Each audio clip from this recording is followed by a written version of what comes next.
kutoka pale nchini SA, kipande cha State of America na maanisha Marekani.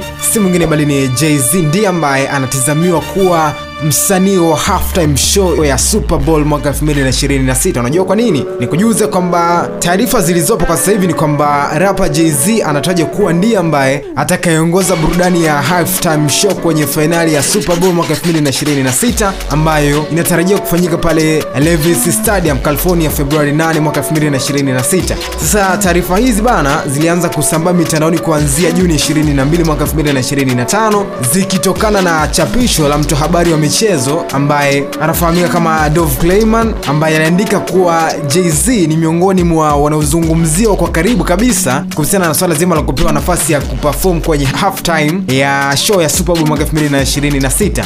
Sasa mashabiki pia kwenye mtandao kama Reddit, TikTok pamoja na Instagram wameonyesha hisia tofauti, wengine wakifurahishwa na wazo hilo huku wengine wakibishana kwamba wanakumbushia Jay-Z amewahi kusema kwamba hataki kutumbuiza kwenye show hiyo ambayo nazungumzia kwenye halftime ya Super Bowl.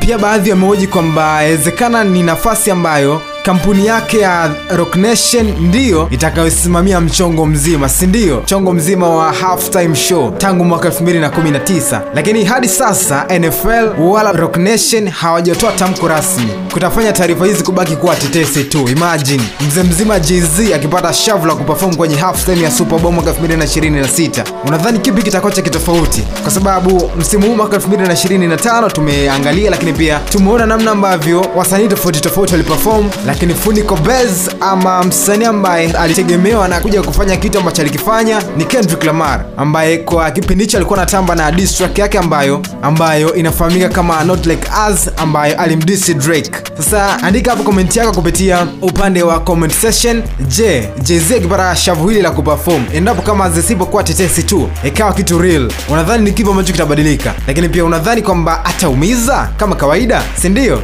Hapa ni DTV Zone Channel. Usiache kubonyeza alama kengele ili kuwa kwanza kuendelea kupata taarifa zetu zote kurekea hapa, taarifa nyingi za michezo, lakini pia kwa taarifa nyingi za kiburudani.